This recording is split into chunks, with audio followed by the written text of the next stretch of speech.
Welcome to Secure Money Mindset, the ultimate podcast for financial planning tips and strategies. Our episodes are designed to be concise and to the point, lasting no more than 30 minutes. Each episode features seasoned advisors from Secure Planning Group or an outside financial specialist discussing crucial issues and providing actions to consider when addressing your top financial concerns. We value honesty and transparency, meaning we present both the good and the bad news in a clear and concise manner. Our goal is to provide you with reliable insights and practical guidance. Be sure to hit the follow button to stay up to date with our latest episodes. For more information, please visit our website at securepg.net. Let's dive into this week's episode of Secure Money Mindset.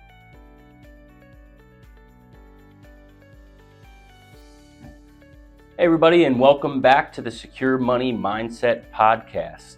With us today, we have Adam Soloff, who is the CEO of Soloff Wealth Management and the Director of Financial Planning at Secure Planning Group. Today, we wanted to talk to you guys about the importance or the purpose of having a financial plan. So Adam is going to take some time today to kind of answer some general questions about the process itself and why it is important, and also to speak a little bit to the value of Secure Planning Group and how our approach makes a difference. So with that being said, we're going to just jump right into it. And we're going to simply ask the open-ended question of Adam, what is financial planning? Thanks for having me. Yeah. And great question. What is financial planning? So we look at financial planning as a comprehensive approach to someone's overall financial picture. Taking a step backwards and kind of really diving into that a little bit, what it really means is taking a look at your personal finances from a standpoint of income, expenses, assets, liabilities, insurance coverage, estate planning. Really kind of take a look at everything and putting it all together, because every piece of the financial plan is related in one way or the other. So we make it a point to put it all together in one financial plan document. Perfect. Well, that's a helpful start. In terms of kind of who requires financial planning or who might be a good fit to work with a financial planner, who in your mind is a good fit? So we know different firms handle this different ways. And for us, financial planning is really the backbone of every client's personal financial success. Meaning that regardless of whether you are, young out of college, just starting a family and just starting to grow your finances, or someone near or at retirement, we believe that a financial plan is necessary to begin the relationship. We begin every single client relationship with a financial plan for the reasons of wrapping our head completely around their situation, our client's situation, so that we can best direct them with any of their potential needs. And at the same time, our clients significantly benefit because then they have an opportunity to see from a financial perspective, here's where we are now. And then from a fast forward using a cash flow report, here's where we're going to be in 3 years, 5 years, 10 years, 20 years. So to summarize, we believe that a financial plan makes sense for every client. Great. No, that's helpful. And the term financial plan, it sounds broad when we're speaking to it generally, but if you don't mind maybe expanding to what the various components of a financial plan might be. Sure. So I touched on that a little bit earlier. I mean, when we sit down and we're initiating a financial plan meeting for someone, it's really a matter of gathering all information. So we will send a meeting preparation letter that allows them to gather the necessary information that we need to start populating the financial plan. And again, as I mentioned earlier, it's typically going to include items with respect to income, items with respect to their expenses, their living expenses, items with respect to any money that is owed, their liabilities, assets, any existing assets, whether they be investment assets or non-investment assets, real estate, any real estate certainly that is connected to mortgages, we would need to have the mortgage information, insurance, whether it be life, disability, long-term care, property casualty insurance, really gathering all that information. And then from an estate planning standpoint, we need to dive in there a little bit and understand exactly what they have done or haven't done with respect to estate planning. So the components really vary widely, and it's a process to put this together. But in the end, having everything put together allows us to really take a look at everything and then make certain recommendations based on what might be lacking, or just to make sure that our clients are on the right path.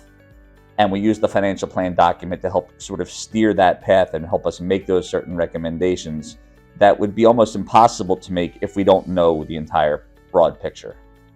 Yeah, and in your answer there, you're kind of speaking to the value from the advisor's perspective in terms of understanding the full picture from the client. Can you maybe speak to kind of the value or the benefits of that financial plan that would kind of be passed down to the client themselves? Sure, great question. So finances can be very stressful for people.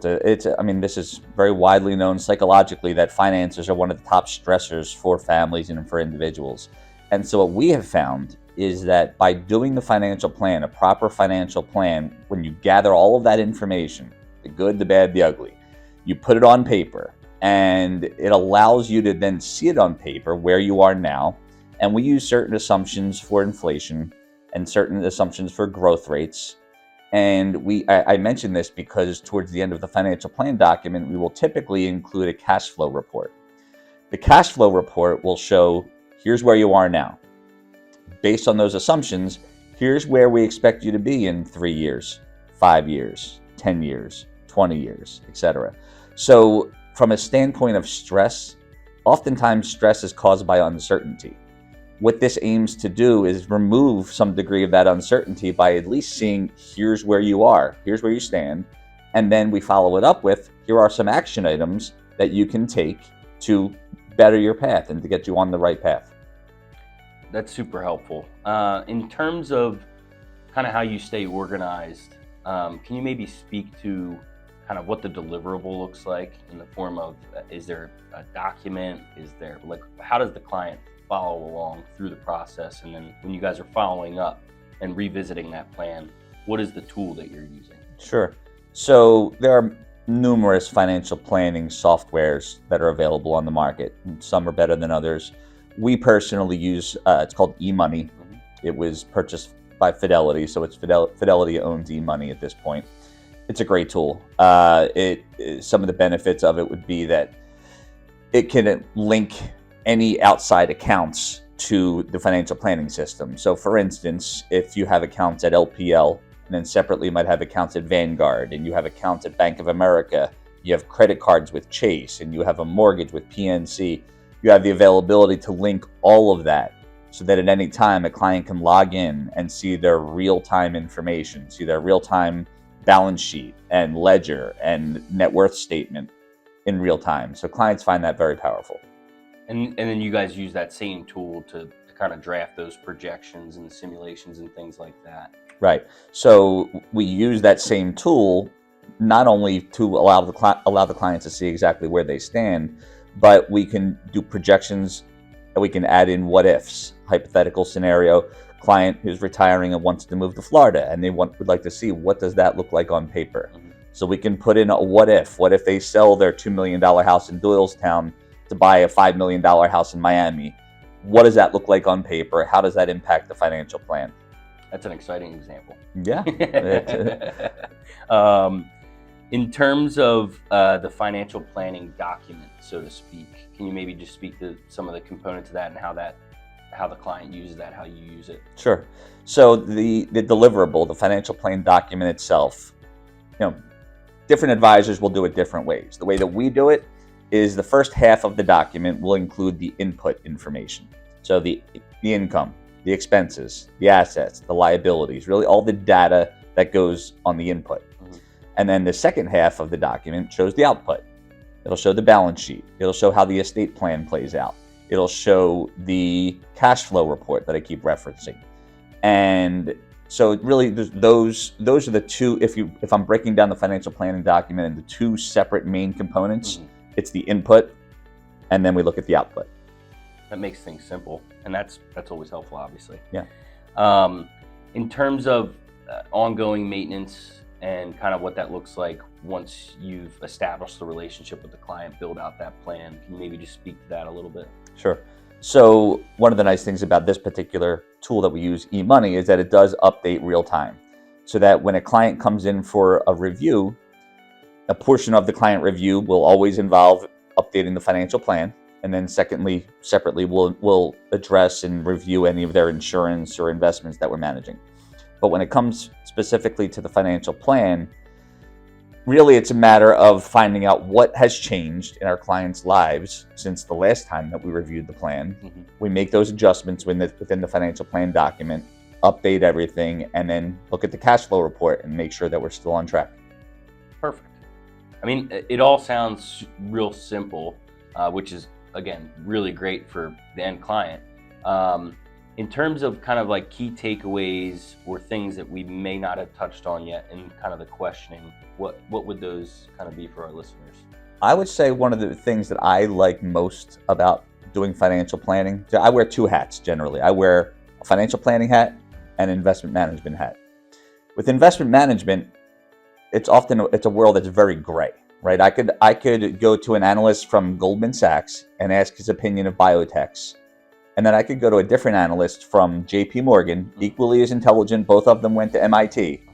Yet their opinion of biotechs right now might be drastically different, right? So it's a very gray world. That's the investment world.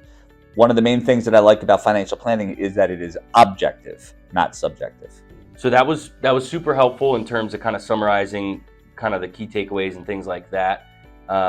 If you did have any questions about kind of our process here at Secure Planning Group, or any questions for Adam specifically, feel free to reach out in the comments. You can find all our info on our website as well about process, and we'd be happy to schedule some time with you. So Adam, with that being said, I really do appreciate you taking the time to kind of go through this, and we hope you guys will tune in next time. Thank you, Mike.